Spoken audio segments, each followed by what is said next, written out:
You ever feel like you're carrying the weight of the world, but then you realize you've completely forgotten how to carry yourself? Well, today we're diving into this incredible, timeless story. It's an epic, yeah, but it's also a surprisingly modern map for navigating our own inner worlds. So, let's get this journey started. So, let's meet our hero, the Paladin. Now, this guy, he's a figure of incredible strength, totally devoted to his duty. But here's the thing the epic tells us. He's given everything away. He is completely burned out, just running on fumes. He's really just a shell of who he used to be. He's lost himself serving everyone else, and all that's left is just endurance. Does that hit a little close to home for anyone? Right, so the Paladin's journey, it's not what you'd expect. It isn't about slaying dragons out in the world, at least not at first. No, it's a story about this fall into silence, about completely losing yourself to your responsibilities.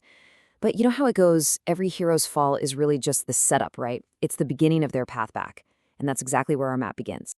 And what's so interesting about this is that for our hero to rise up, he first has to go down. He has to descend. The path to getting his strength back, it's not about fighting some big monster out there. It's all about facing what's inside. And it all starts with these 6 really deep internal trials. Okay, so these trials, the story describes them as gates, and the Paladin has to pass through each one completely alone. Each gate, it's a symbol for a core internal struggle, one of those psychological knots that keeps him trapped. So, the very first gate he comes to is shame.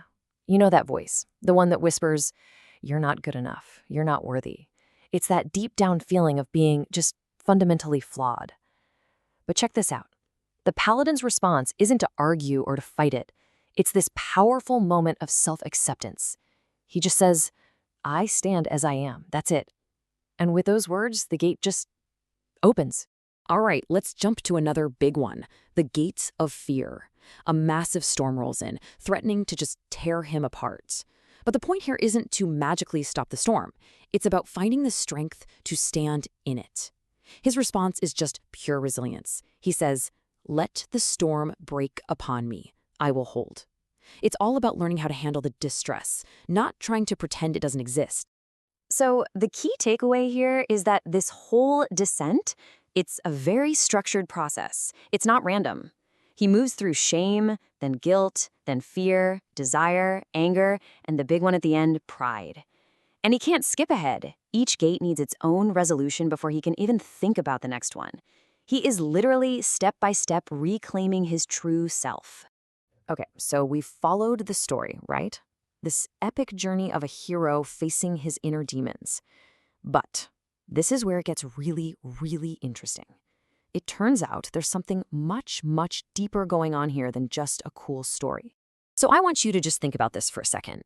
What if this whole hero's journey, this ancient story with its gates and its trials, what if it's not just a nice metaphor? What if it's actually a clinical roadmap for the human mind? A real evidence-based framework for healing?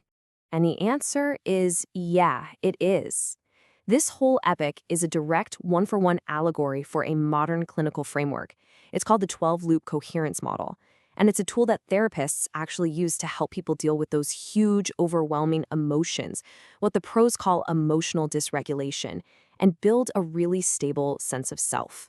So the myth, it's not just a story, it is the map. Okay, so how does this map actually work? Let's get into the mechanics of it and see how this amazing story translates into a tool you can actually use.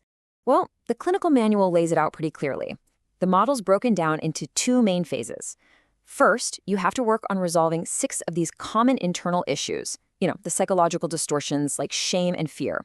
Only after you've done that work can you really start developing the 6 external skills that match them. And that's where the 12 loops come from. They're these recurring patterns of thought and action that the model helps you totally remap. This diagram from the source material just lays it out perfectly, so follow along with me. You start at the top with the 6 internal loops. That's our shame, guilt, fear. Basically, the Paladin's gates. Then, look at this critical step right in the middle, the reset cycle. This is huge. It's a time for rest, for letting it all sink in. And only after you do the internal work and you take that reset can you move on to the 6 external loops down at the bottom, things like justice, compassion, and courage. The direction here is everything. You can't just skip a step. And this, right here, is the absolute core principle of the whole model. Internal work has to come before external action. I mean, think about it. You can't really be courageous on the outside if you haven't dealt with the fear on the inside, right?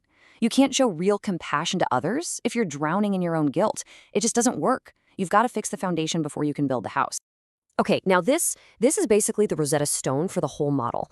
It shows you the direct link between the internal work and the external reward. So for example, when you overcome that internal distortion of shame, what do you unlock? The external skill of justice, the ability to act with fairness and have strong boundaries. When you resolve your inner fear, you unlock true courage. When you get a handle on that reactive anger, you unlock patience. See how that works? Every single inner victory directly powers an outer strength. So, at the end of the day, this isn't just some story about a fictional paladin, right? This whole framework, it's a map. It's a map that connects directly to our own lives, to our own journeys of personal growth. And trust me, this isn't just some abstract theory. The clinical manual shows this model being used in really practical, real-world ways. We're talking about individual therapy for things like trauma recovery, leadership coaching to help people self-regulate and avoid burnout, even couples therapy to help partners figure out healthy boundaries. It takes this epic story and makes it incredibly relevant to everyday life.